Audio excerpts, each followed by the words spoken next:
You got into the safety business because you wanted to protect people, but somewhere along the way, the job started controlling your time, your schedule, your priorities, even your income potential. What if the expertise you've built over the years in the field can give you something more? More freedom, more control, more ownership of your future. I'm Sheldon Primus, the author of 7 Steps to Starting a Profitable Safety Consulting Business and the host of the Safety Consultant Podcast, with more than 350 episodes helping safety professionals become consultants and grow their career. Consulting changed my life. In fact, I'm a full-time RVer, and one consulting contract paid for my home I live in today. Now, I help safety professionals build their own consulting practice through bi-weekly coaching calls, accountability, and personal guidance. But this program isn't for everyone. Start with the Consultant Readiness Audit at sheldon.coach. What if everything we thought we knew about safety was just interference? From the host of the Rated R Safety Show and the founder of Safety FM comes the complete Signal Transmission Trilogy, now available in one powerful edition. Safety, in my opinion, the book that started the conversation. Safety Mutation, where the boundaries of culture, systems, and belief begin to break. And now, Safety Transmission, the final piece of the signal. For the first time, all 3 books are together in one volume. The Signal Transmission Trilogy, Complete Edition. This isn't just about compliance. It's about consciousness. It's about decoding the way we think, lead, and live, inside and outside the system. Whether you've been following the signal since the beginning or you're just now tuning in, this is the version to own. Search Signal Trilogy on Amazon or visit safetyfm.com to get your copy now.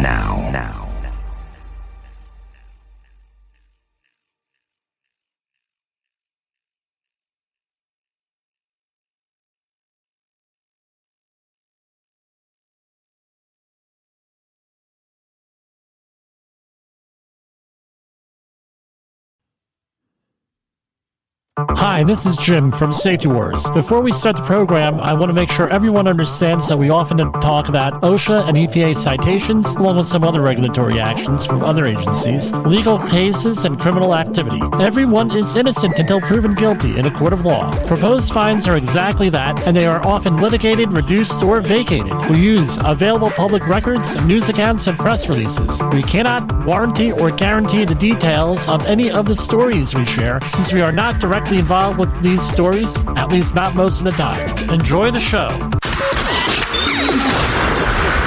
This show is brought to you by Safety FM. And from the border of liberty and prosperity and the highway to the north, this is Safety Wars for Thursday, April 6, 2023. It's Holy Thursday or Maundy Thursday if you're a Christian. If you're Jewish, it's second day of Passover. Happy Passover. And a very solemn Ramadan. We're in the middle of Ramadan. I have several coworkers, clients that celebrate Ramadan. I don't think that's the correct word for that, though. But enjoy it. But they seem to get a lot out of it. I'll say that much. So, what's going on out there?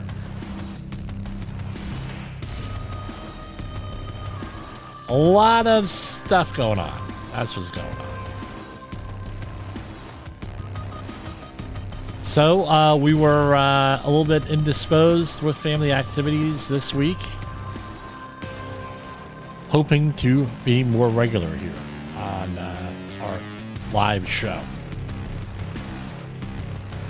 But anyway, there are going to be some changes, slowly but surely, coming to you. So, the big news continues to be former President Donald Trump and his situation. So, what do I have to say about this? Is real simple.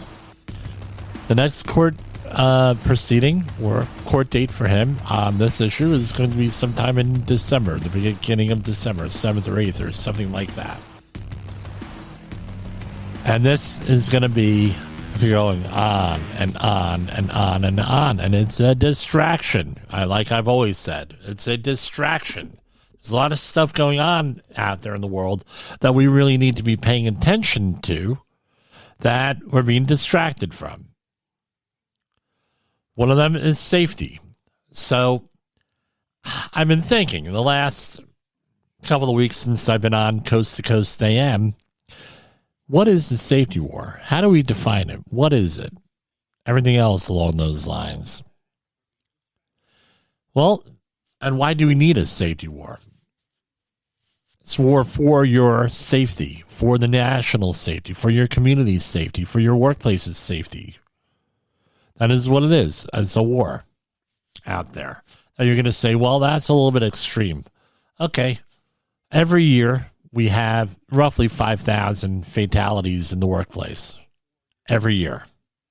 That does not include fatalities in the home, from crime or anything else. 5,300 a year. Right? That's like 1 3/4 or 1 2/3. 1 2/3. 9/11s every year from workplace fatalities. And we know that those numbers are underreported because there's a lot of industry, a lot of situations, I'll say that work situations that are not covered by OSHA regulations.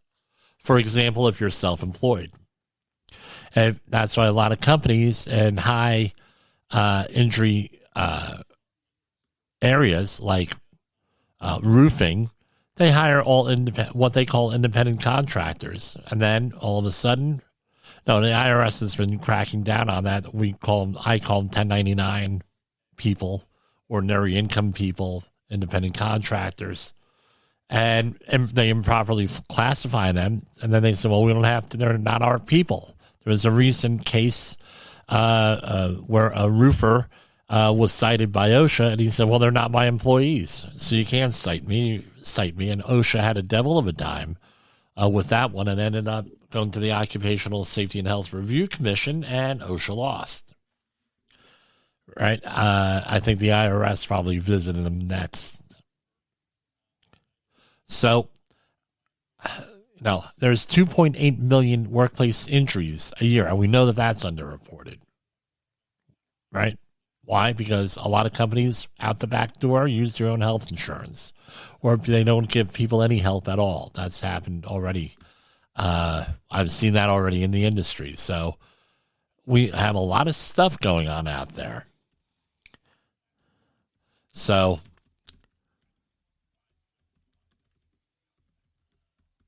let's take a look at the war on terror here. All right, so the number of troops that died in Afghanistan, right, and Iraq since 2001, 7,000, right? 7,000 U.S. soldiers. Well, how many workers died since 2001? 100,000 workers, over 100,000. No, we're using round numbers here. That's why we have a safety war, a war for your safety. We're fighting this, right? And there's many other casualties with that civilian, and okay, I get it. But those are American casualties in these wars. I don't know. This month, April 28th, is Worker Memorial Day. Maybe we'll do something for that, but it's something you need to concern. So that is the safety war. We're fighting for your safety. So this week, I taught a class that when I set out to be self-employed, I had never intended on teaching. But I had attended enough of these courses over the years because, that's what we do. And I never liked the way that it was being taught. What course is that? That is the First Aid CPR courses. And a lot of my clients, they have to have people, they obey OSHA regulations the best they can. they have to have someone trained in first aid CPR and AED now, right, on their jobs, because they're in the middle of nowhere and medical care is hard to get to. So what happens? What happens is they would go to somewhere where I hire somebody to do first aid CPR training, and they have no, it's good for the community, right? It's all community based, or they're working for the local fire department, the fire academy, and they teach CPR there. And okay, good, it's focused on that, but nothing really focused on the workplace. If you think you're going to take a 40-hour a first aid CPR course and and that's where it ends. Oh, well, you took a first aid CPR course and therefore we know how to manage accidents. We know how to do this. We know how to do that. You're wrong, quite frankly. So what's the advantage of hiring someone with a safety background to teach these classes? We include what some of the OSHA requirements are. Notifications, for example. And there are other things, but those real simple, basic things. We go through using real examples in the workplace if we're able to, that type of work. What the hazards are. What are they likely to see? All that information is out there, so it's like tailor-made for what you're doing. That's the advantage of using us. And you could use us at 845-269-5772. Or jim@safetywars.com. We can do first aid CPR and AED training for you. Been a long week. It's been a short week, but it's been a very long week. So let's go right to our OSHA news releases. Now, hold on. The OSHA news releases after a brief break. In the professional safety community, communication and planning are just a few keys to your program's success. The question many practitioners have is, where do I start? Dr. Jay Allen, the creator of the Safety FM platform and host of the Rated R Safety Show, has built a global foundation to help you along the way. Go to safetyfm.com and listen to some of the industry's best and most involved professionals, including Blaine Hoffman with the Safety Pro, Sam Goodman with the Hop Nerd, Sheldon Primus with the Safety Consultant, Jim Pozell with Safety Wars, Emily Elrod with Unapologetically Bold, and many others. As individuals, we can do great things, but as a team, we become amazing. Dial into safetyfm.com today and surround yourself with a powerful force of knowledge and support. OSHA recordables, catastrophic losses, environmental disasters. You want answers? So do I. This is Jim Posel with Safety Wars. That's my daddy. Yes, I am your daddy, Jessica. Anyway, let's move. We're going to move on over to the OSHA news releases. So this is out of Region 7 this week. U.S. Department of Labor urges caution to avoid fall, electrical, and other hazards during tornado cleanups in Boulder County, Missouri. Workers and others engaged in recovery and cleanup operations have, after at least one tornado struck the village of Glen Allen in Boulder County in the early hours of April 5th, 2023, may face hazards related to falls, downed power lines, and sharp debris. Representatives with OSHA will conduct outreach in Boulder County to assist recovery workers and homeowners and recognize the hazards common to storm cleanups to prevent injury and illnesses. OSHA reminds workers and employees to pause and evaluate hazards, safety precautions, and the need for appropriate PPE to stay safe during response and recovery operations. Workers should also be aware of hazards from heat stress and the dangers that equipment such as portable generators and chainsaws may present during cleanup efforts. Protective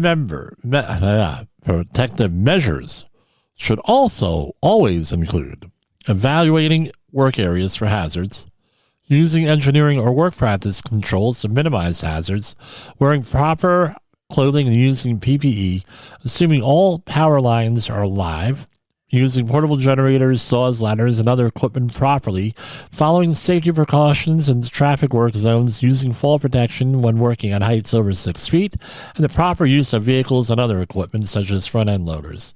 So OSHA has a response and recovery page here that outlines some of this stuff, goes into a little bit more detail. Now, one of our main focuses here is disaster preparation. We dedicate a whole month to it. That's September for Disaster Preparation Month. So, there is something that you could do to actually, other than go to OSHA and this and that.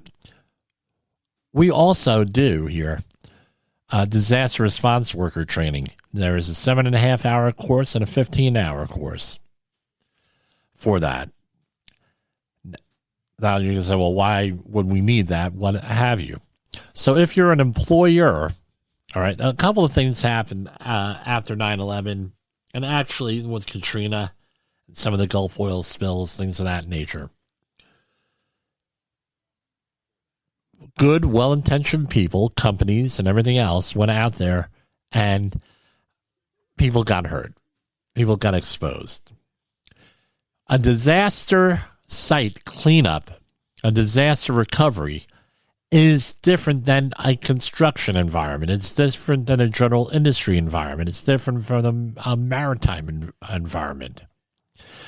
This is often what happens. Often, if it's a major disaster, like last year with Hurricane Ian, OSHA will go and suspend enforcement. That doesn't mean that you don't have to do you don't have to obey OSHA regulations. It doesn't mean that you don't have to report out, like OSHA recordables, fatalities, or anything like that. But they go into more of a consulting role, a compliance assistance role.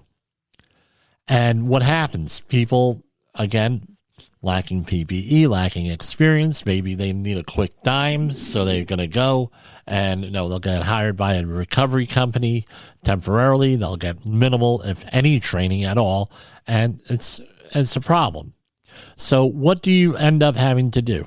We end up, what should you do, in my opinion, again, one man's opinion, preparation ahead of time.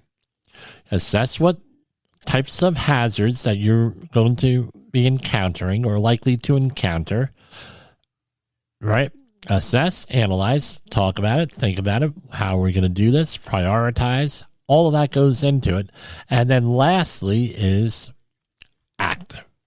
Put the plan in place, right?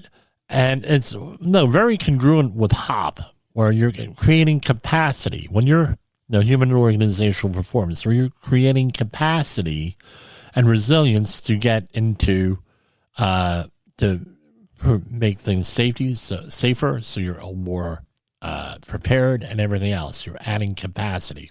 So what's so different about this working environment versus construction, general industry, or anything else? Especially general industry. You're able to set up the work area in all these other environments. You're able to use the hierarchy of controls in all of these environments. In a disaster situation, you are not able to do that. You have to deal with the situation at hand as you find it. Sort of like an emergency responder, like a firefighter, emergency response group or anything like that. So you have to go and deal with that as is. So automatically what is there? Right, you're going to make sure that the area is safe for you to go in, just like we talked about yesterday during our first Aid CPR AED course. Make sure the area is as safe as possible. There aren't anything else, and you have to learn to assess what the hazards are. And you're going to have you're going to be more heavily reliant on personal protective equipment because you cannot control how that work area is set up. So PPE is critical. The other thing is this: you don't want to become part of the problem or make the problem worse. That is why it's important that you are prepared and you know what you're doing. One way of doing that, and you know, doomsday preppers spend a long time reading and researching and asking questions. Maybe they become part of their community emergency response team, their CERT team that's usually managed by the county that you reside in. At least that's how it is in the Northeast. And you go out and they actually train you to do stuff and everything else. But this is where it gets very important, very important that you get prepared. So what are some of the things that you're going to do? And as I always say is this.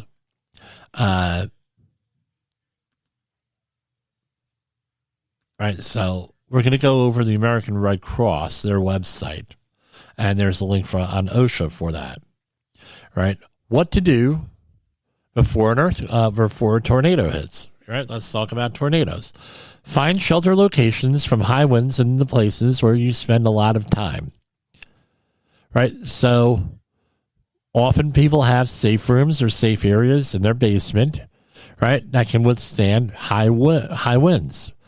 Right, find a safe room built to withstand high winds. The next best protection is a small room with no windows because of debris flying, breaking windows on the lowest level of a sturdy building.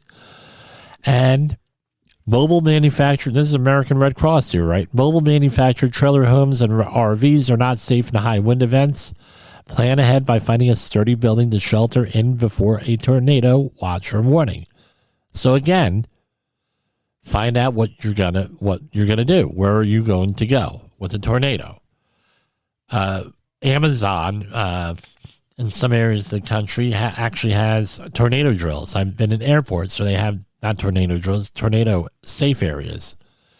If you go to a major sports stadium like Citi Field in New York City, they actually designed parts of that to be safe zones in the event of a natural disaster, like an extreme weather event or something like that. Right, I've been at a Met game where we had a thunderstorm came blowing through, and it was raining sideways, upside down, you name it. And guess what?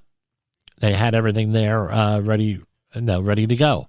Create a personal support. So then you have practice tornado drills with the entire household. Where, hey, this is where we're going to go. This is what we're going to do. If we get separated, this is where you're going to go. This is where it's critical to, as early as you can with children, to get them to memorize what their address is, what their name is, what the phone number is, what grandma's phone number is, right? What have you, right? You could also sign up for free emergency, stay connected. How are you going to do this? And this was in the news today, too. This really annoyed my brother Wally calls me up, right? And as everyone knows here, if you've been listening long enough, I'm an audiophile. Now, so when Jay Allen was interviewing me for this thing we call Safety Wars, he said, "Tell me about yourself." I said, "I'm an audiophile. I'm a radiophile. I love listening to the radio. I love hearing the spoken word, right?" And my Wally calls me and says, "Jimmy, you're not going to believe this." Now, I'm Googling this right now. So Ford Motor. Yeah, okay, here it is. This is from Fox Business, right? Don't mean to offend anybody, but Ford Motor Company is preparing to remove AM radios in most of the new and updated 2024 models, the report says, despite concerns from U.S. officials over Americans losing access to safety alerts broadcast over the airwaves. Ford spokesman confirmed the development in a statement to the Detroit Free Press. We are transitioning from AM radio for most new and updated 2024 models. A majority of U.S. AM radio stations, as well as a number of countries and automakers globally, are modernizing radio by offering internet streaming through mobile apps, FM, digital, and satellite radio options. Okay, great. Those are all great options. But AM radio, you're right. AM radio already went back from in the 80s. there was the death knell of AM radio. Then all of a sudden, AM radio, news talk became very popular again, and it resurged, right?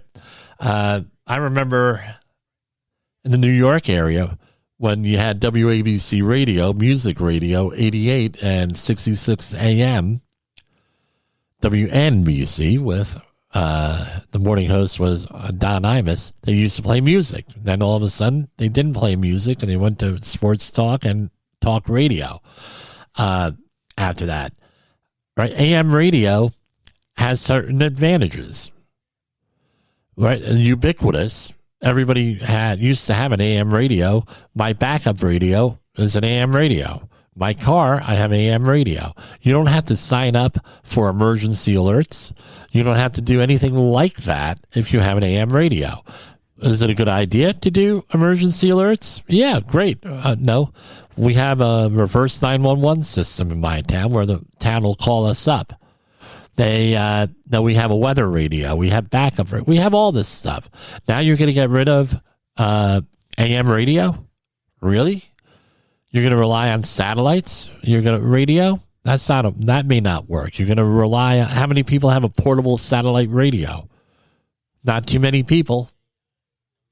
Internet access, one of the first things to go down usually. Even though during Superstorm Sandy in Rockland County area, northern New Jersey area, the only way I was able to make a phone call was a voice over internet protocol from my Subaru. Right? I used to have a Subaru. So with a 3G connection in there. So again, I don't think that this is a smart thing to do with this, but we'll let the market decide that. I don't think they should pass a law with this. Tornado warning, right? And then learn up the different things. So the tornadoes we're talking about, right? And then learn emergency skills. And of course, the American Red Cross is going to tell you to go to them for first aid CPR training. I'm going to tell you to go to me, 845-269-5772. Gather emergency supplies, organize supplies in a go kit and a stay at home kit. A go kit has to have at least 3 days of supplies that you can carry with you, including backup batteries and chargers for your devices. The stay at home kit, you should have 2 weeks of supplies because stores and pharmacies might be closed. This is the American Red Cross, right? Recommending this. And no, we went into that. You could check back with our September 2022 and September 2021 programs on that. So what do you do during, tornado? Closely monitor weather conditions, seek shelter, avoid injury, right? Do not enter damaged buildings. All that stuff you could go out there and look at. Now, keep the lines open for, different things. So what goes into a basic disaster supply kit? This is according to OSHA, right? And they're telling us to go to ready.gov and to a kit. So ready.gov /kit, KIT. So basic emergency supply should be the following. Water, 1 gallon per person per day for several days for drinking and sanitation. Now, the question is, should we get 1 big gallon of water or smaller containers? Go with the smaller containers. Always. Why? Because if the water gets contaminated, you're only contaminating a little bit, not everything. Food for several days supply, a battery powered or hand crank radio with a weather radio and batteries for that. Now, something that really annoys me is that in the late Y2K era, like late 90s, there was a spring-powered radio. And you would turn a crank on there. Mine broke after 20 years. I was very upset. You cranked the radio, and it would run right off of the spring. And it would run for about 40 to 45 minutes, depending on how high up you had the volume. Then the company went out of business. And any of these other crank radios are just imitations of that one. They don't work. You're charging a battery or something. Why someone doesn't go and start remanufacturing those again, I don't know. That was a cool thing. Flashlight, no, updated with Bluetooth technology and everything else, right? Again, what kind of flashlight? I go for the headlamps above handhelds. First aid kit with what's in the first aid kit? What assess your needs, what you're going to need in a first aid kit. Extra batteries, a whistle to signal for help. They're saying dust mask. I'm going to tell you get an N95 respirator, minimum. Now, if you're able to wear one, that is, if you pass, if you don't have a major health problem. And the workplace, you make people go for physicals for that. Plastic sheeting and duct tape to shelter in place. No, something for sanitation like moist towelettes, garbage bags, and plastic ties.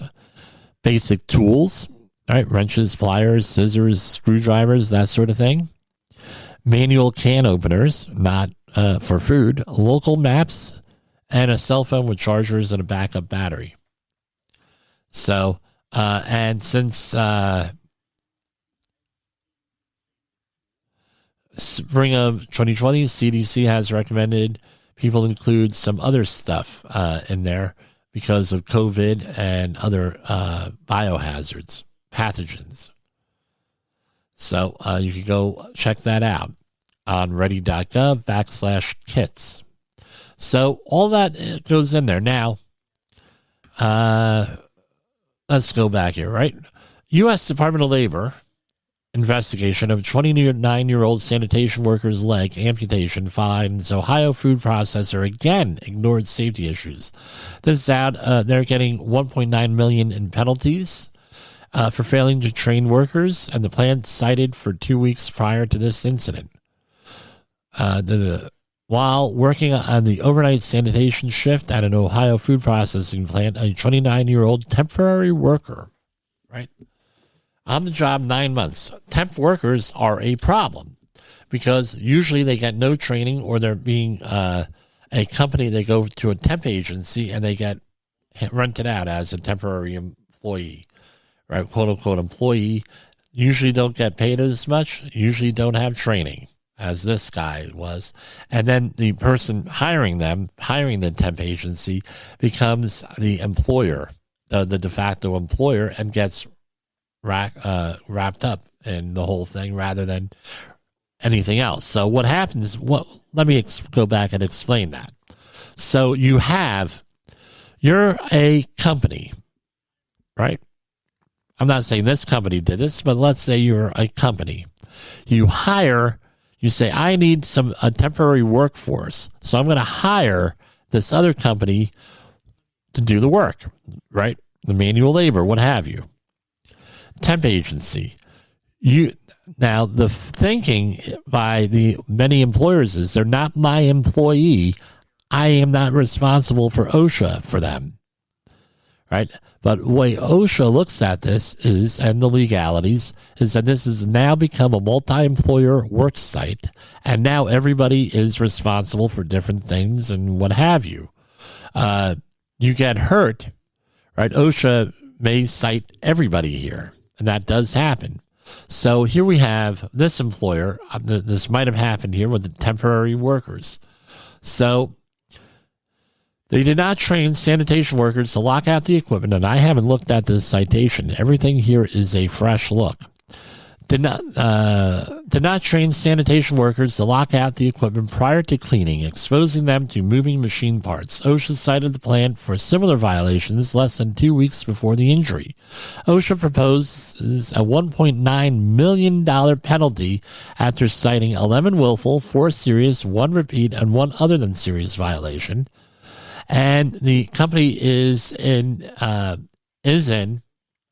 the Severe Violator Enforcement Program since 2017. So what happened was the person was, it looks like a lockout tagout one. They were caught in rotating paddle augers while cleaning them. So man suffered a preventable debilitating, right, injury because his employers failed to train him, and the majority of its third shift sanitation workers. That's another one. Third shift. They can get all different kinds of stuff done on third shift because we don't hire safety professionals for third shift. right? Or they hire a safety professional. What's that person do? They're sleeping in their office, right? And the third shift people, they don't have really any authority, and they can't talk to the management because they're third shift. By the way, in the United States, third shift is usually from 8 at night till 4 in the morning, or something like that. So the third shift workers they weren't trained to lock out equipment to ensure their own safety, and they've done this before. So let's look at this citation. You're already on their Gruvno list. Why are you doing this? That's my question. Why the bleep are you doing this? So we're going to go on down. Here we have the thing, right? And again, everyone's innocent until proven guilty, like our disclaimer says. Citation 1, Item 1. General duty clause violation, right? Because they have to supply their people with a safe and healthful workplace. And this is specifically with the equipment involved, right? Where OSHA does not have any standard for let's say a vacuum blender, but under the general duty clause, you still must make sure that you have a workplace free of recognized hazards that are likely to cause death or serious physical harm. I think amputating your leg is a serious physical harm thing. $15,625. Citation 1, Item 2. Serious. The employer did not ensure that each employee was protected from tripping into or stepping into or through any hole that is less than 4 feet. Again, this is fall protection hazard, right? General industry, 4 feet. Construction, 6. General industry, 4. And these were for drain covers that were lifted off for the removal of scrap meat and were not replaced in a timely manner. $14,733. So lifting covers off and leaving them. Citation 1, Item 3. Type of violation, serious. Right? And this was a PPE hazard. No, not improper PPE. Requirements were not communicated to sanitation workers. Right? To prevent serious eye hazard. Right? So eyeglasses, $15,625. Citation 1, Item 4, serious. Here we have a 1910-303 violation, where services, feeders, and branch circuits. Each service, feeder, and branch circuit at its disconnecting means or overcurrent device shall be legibly marked to indicate its purpose, unless located and arranged so that the purpose is evident. So these were circuit breakers, right, that were not legible or were labeled incorrectly. Right. Fine. $15,625. Come on, get me to the good one. Willful. This is, there's so many of them. Willful. We'll go through them. Citation 2, this is item number 1A, lockout tagout. No procedures. Item 1B. All right. No procedures for the application of energy control devices. We have, rather extensive one here. There was a $0 fine on that one. Type of violation, willful, serious. No inspection of the energy control procedure. $156,259. That's a big one. Here you have another one. No training from lockout tagout. Another $156,000. Another one. Training issue. Under lockout tagout. $156,259. Next one. Willful. Again, going down. They're getting whacked. All these lockout tagout things, they're all $156,000. So, lockout tagout is important. Now, I find, I shouldn't be saying this on the air. I find that the lockout tagout issues are the hardest ones to train on and the hardest ones to manage. Why? Who's the expert on how to operate that equipment? Come on, anyone want to venture a guess here? The worker. That's who it is. People who experience with the equipment. And when they see an outsider come in, like me, a consultant, they pipe up. They're not going to give you the right information. So this is one of the challenges. You had to develop a technique on how to overcome this challenge. A couple of ways you can do it is involve them from minute one on the equipment. And the way I explain it is that I'm like a curator here. You're going to tell me if you know how to operate the equipment, what it does, how it operates, and how it needs to be locked out, tagged out, and we're going to do a demonstration here on this.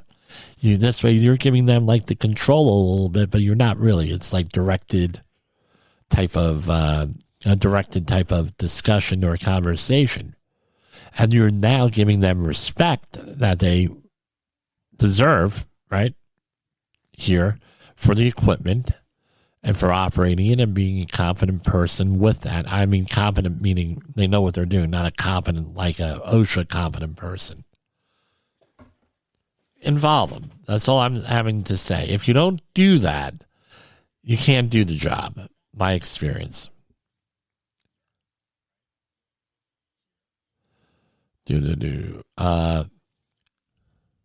So this is 1910-132. The employer shall verify that the required workplace hazard assessment has been performed through a written certification that identifies the workplace evaluated, the person certifying that the evaluation has been performed, and everything else that goes with it. So an actual certification of what it is like a job hazard analysis. It is a job hazard analysis.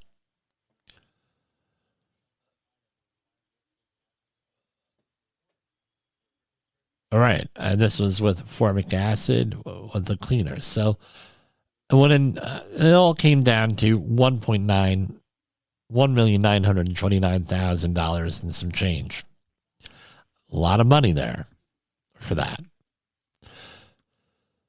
U.S. Department of Labor renews LL Bean's star level designation for workplace safety and health achievements. This is from the Brunswick, Maine manufacturing facility. LL Bean, they got congratulations to them. We're going to take a brief break here, a brief timeout. Is your safety training old, stale, and hackneyed? Is your safety trainer still preaching a warped version of behavior-based safety? How about safety training that actually addresses your hazards in your workplaces and is not standardized baloney from 25 years ago? Contact the Safety Wars team at safetywars.com or call Jim Posel at 845-269-5772. Remember, if you're receiving this message, you are the solution to unsafe workplaces. In the professional safety community, communication and planning are just a few keys to your program's success. The question many practitioners have is, where do I start? Dr. Jay Allen, the creator of the Safety FM platform and host of the Rated R Safety Show, has built a global foundation to help you along the way. Go to safetyfm.com and listen to some of the industry's best and most involved professionals, including Blaine Hoffman with the Safety Pro, Sam Goodman with the Hop Nerd, Sheldon Primus with the Safety Consultant, Jim Posel with Safety Wars, Emily Elrod with Unapologetically Bold, and many others. As individuals, we can do great things, but as a team, we become amazing. Dial into safetyfm.com today and surround yourself with a powerful force of knowledge and support.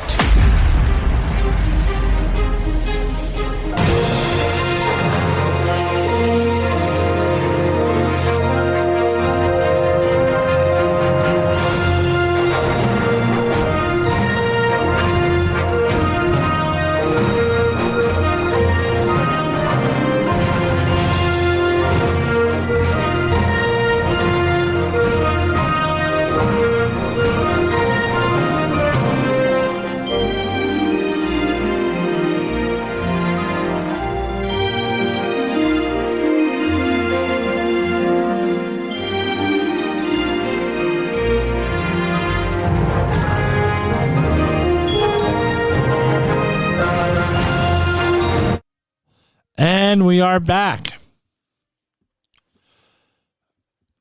I don't think that's the full song on there, so I have to look that one up.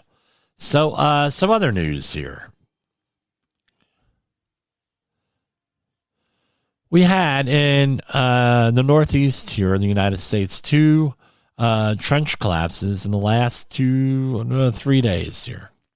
So on Monday, and I have some inside information. I don't want to say inside information, but I have some stuff that was communicated to me. It seemed like an open secret, but it didn't even make it into the news here, right? And I think I ran into someone who happened to be on the site there when this happened. But this happened out at JFK Airport out in Jamaica, Queens, New York City. 2 construction workers were killed in a trench collapse at JFK Airport on Monday morning. Emergency workers attempted to rescue the workers from the rubble, but they were both pronounced dead after being pulled from the trench. And now they had some 12 units, 60 firefighters on scene. And at the time of the incident, workers were relocating utility lines in the vicinity of a cogeneration plant to support the increased energy needs of the JFK redevelopment project. From what I heard from people who were there, who alleged to be there, that this was a crushing injury, not by the trench collapse. It says trench collapse here. Not so much by that, but they were working under equipment. And when the trench collapsed, the equipment landed on top of them. That's what I heard out there. That's what the word is on the street. I haven't been able to verify that. So, again, when you're working, we'll talk about that after the second one. We'll comment on that. Here we have over in Newton, Massachusetts, DPW. This one had a somewhat happier ending. A Department of Public Works worker rescued after a trench collapse. A worker was rescued following a trench collapse in Newton on Thursday. The Newton fire chief said a trench wall collapsed, trapping DPW's workers' legs in the dirt. Emergency crews were called to the scene, and crews were able to free the man, and paramedics took him to the hospital with minor injuries. Neighbors say they've been dealing with sewer leaks for weeks, and the workers were there to try to fix it.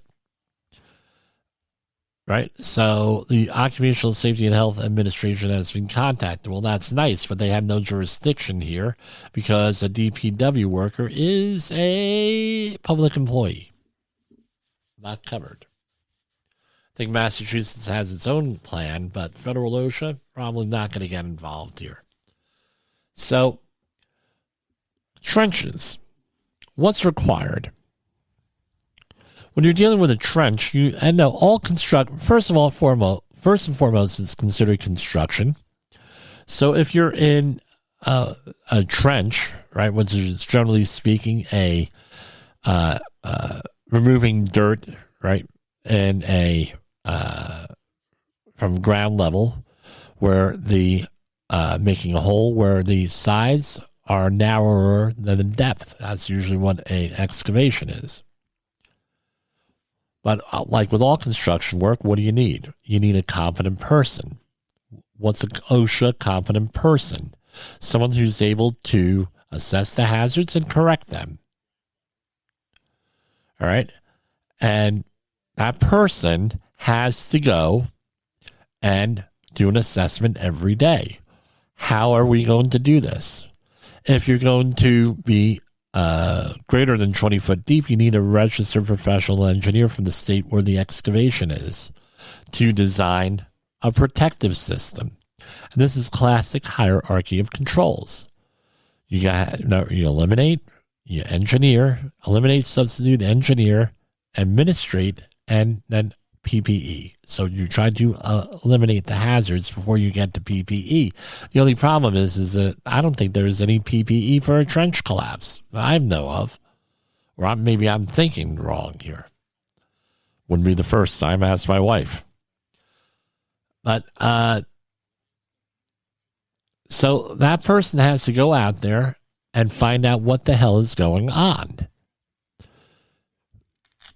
And what do you do? With a trench excavation, you could either slope the sides, you could bench the sides, or put in a protective system like shoring. And it could be timber shoring, it could be hydraulic shoring, it could be any number of things.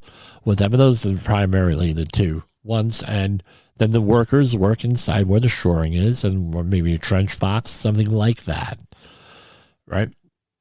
And then that has to be monitored. Well, I don't mean necessarily air monitoring, even though on some sites that may be necessary, depending on what you're doing. But you basically go out there and you look at the situation and make sure you have your paperwork and your checklists up to date on an excavation. Because right now, I'd hate to be, first of all, I hate to be the people that got killed in New York. I hate to be a member of their family dealing with that. But tertiary-wise, I'd hate to be the competent person for that job. And if they did not have a designated competent person, which I have a hard time believing that they didn't, being that it was a Port Authority in New York, New Jersey project. The Port Authority in New York and New Jersey runs JFK Airport, right? So I hate to be that person, because in New York, this could mean jail time for that person. So if I was that person, I'd say, you have the right to remain silent. Anything you say or do can and will be used against you in a court of law, and you have a right to an attorney. And I would say, remember that when you're talking to these folks. With that, you have civil rights, but on the other hand, they have a job to do, which is, investigate and prevent these accidents from happening again. So that's what I'm going to talk about on that. With that, now a story, Jimmy. There's always a story. You always have a story when it comes to any of this stuff. And the answer is yes, I have a story when it comes to any of this stuff, with this stuff. So I was hired, and this is way back in the day, right, mid-1990s, by a company that you guys have all heard of if you're from the New York, New Jersey area.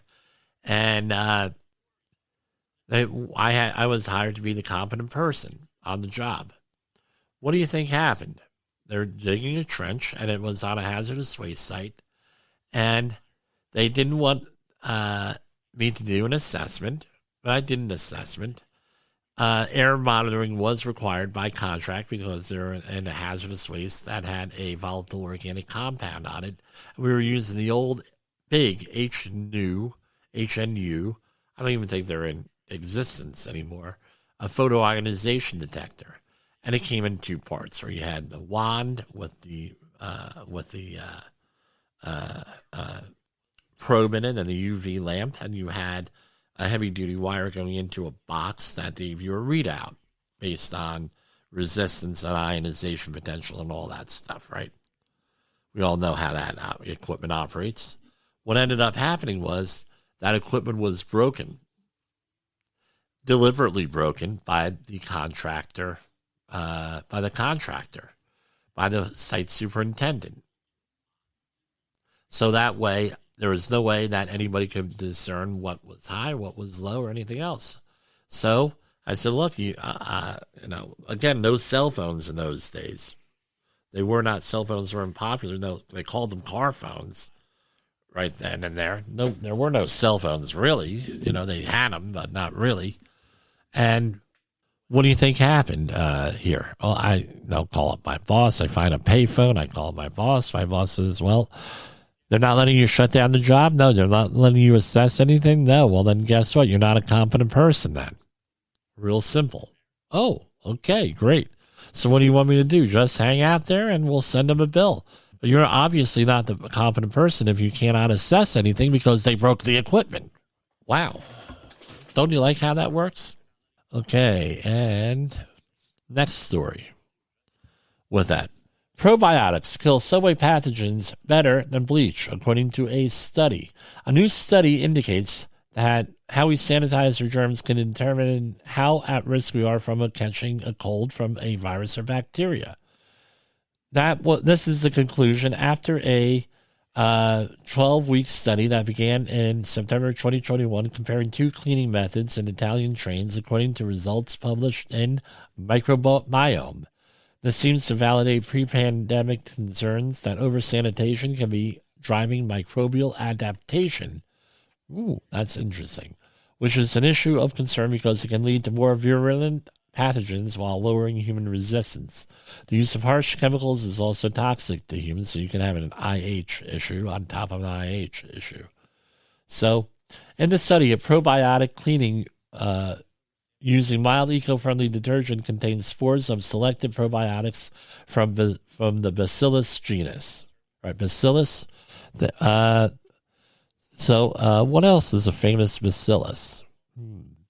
Bacillus anthracis, which is the bacteria that causes anthrax, right? The anthrax illness. And they also have another bacillus, Bacillus globuli, which is very similar. Again, I just read this first read through. Bacillus globuli, which is used as a surrogate for how you decontaminate and how you deal with an anthrax contamination or studying anthrax, right? They use Bacillus globuli for that, which has been shown to colonize untreated surfaces. The bacteria work by overcoming pathogens through competitive exclusion, a principle that not only that only one species among those fighting for the same resources to survive. So they outcompete the other bacteria. This is a very novel concept, for me at least. And you know what I'm going to do? I'm going to bookmark this, because this is a phenomenal thing, and we're going to follow up on this. So we've had lately, all this stuff on global warming on my program. So not that I'm into conspiracies here, but here we have a banking CEO pushes for governments to seize private property to fight climate change. So this is from a report. I'm not sure how reliable it is necessarily, but I'll put it out there. JP Morgan CEO Jamie Dimon suggested that governments should seize private property to advance green energy projects as wind and solar panels. Dimon pushed. Now, this is from Insider Paper, right? Dimon pushed for eminent domain to get more clean energy initiatives off the ground. I don't know how I feel about that. With that. So, again, when they come out and they say this stuff, is it really a conspiracy theory at that point? I mean, I could have whole programs here of shit people say on these jobs. On these whatever, right? And I'm going to go and do this. Let's Google this. And then we'll end with that. Jamie Dimon, eminent domain, right? Let's see. Hold on. Okay, here we go. I'm seeing multiple sources. This is apparently what this was. This is from Fox News. JP Morgan CEO suggests government seize private property. And they have a recording of this, right? This is from the Dales Report, Recharge News, Fortune Magazine. Also, this is from Fortune Magazine, says the same thing. So he actually did it. How do you feel about that? So now we have, according to some of the guests we had here, this global warming thing may not be what it appears to be from carbon emissions. So all these alternative fuels may not be such a good idea because we don't have the capacity, natural resources, and other things associated with it. Now we're going to start seizing private property to go and do it. Is that no? Do you think people are going to get a little bit PO'd over that, especially in the United States? Maybe, maybe not. I don't know. We'll see. No, I mean, there are some theories with the pandemic that they came up with this stuff to see how much shit we would take. I don't know. I hate to leave on a somber note, but if I'm not here tomorrow, I'm going to wish everybody here a happy Easter, and we will be seeing you next week. Next week, I plan on doing this on Twitch. So some of this may be pre-recorded, but you'll get a video of it, right? Trade-offs on that. So have a happy Easter if I don't see you, and I hope be safe. We'll see you back here on Monday, no matter what. The views and opinions expressed on this podcast are those of the host and its guest and do not necessarily reflect the official policy or position of the company. Examples of analysis discussed within this podcast are only examples. They should not be utilized in the real world as the only solution available, as they are based only on very limited and dated open source information. Assumptions made within this analysis are not reflective of the position of the company.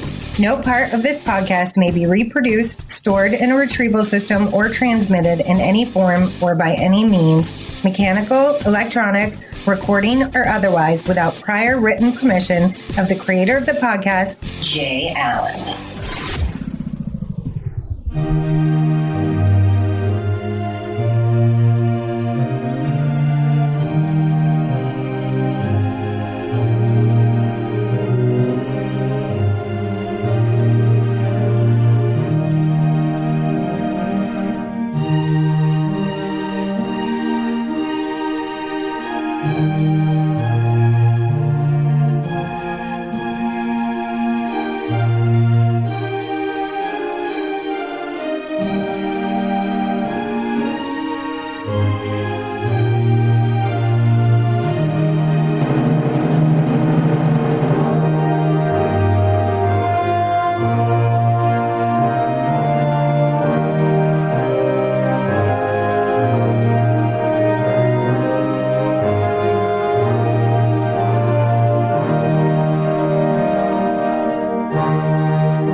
You got into the safety business because you wanted to protect people, but somewhere along the way, the job started controlling your time, your schedule, your priorities, even your income potential.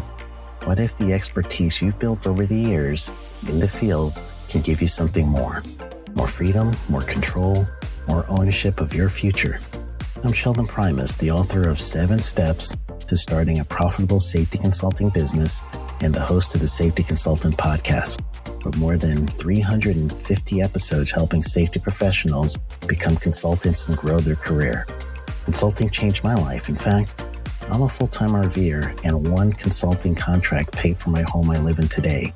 Now, I help safety professionals build their own consulting practice through bi-weekly coaching calls, accountability, and personal guidance. But this program isn't for everyone. Start with the Consultant Readiness Audit at sheldon.coach. What if everything we thought we knew about safety was just interference? From the host of the Rated R Safety Show and the founder of Safety FM comes the complete Signal Transmission Trilogy, now available in one powerful edition. Safety, in my opinion, the book that started the conversation. Safety Mutation, where the boundaries of culture, systems, and belief begin to break. And now, Safety Transmission, the final piece of the signal. For the first time, all 3 books are together in one volume. The Signal Transmission Trilogy, Complete Edition. This isn't just about compliance. It's about consciousness. It's about decoding the way we think, lead, and live, inside and outside the system. Whether you've been following the signal since the beginning or you're just now tuning in, this is the version to own. Search Signal Trilogy on Amazon or visit safetyfm.com to get your copy now.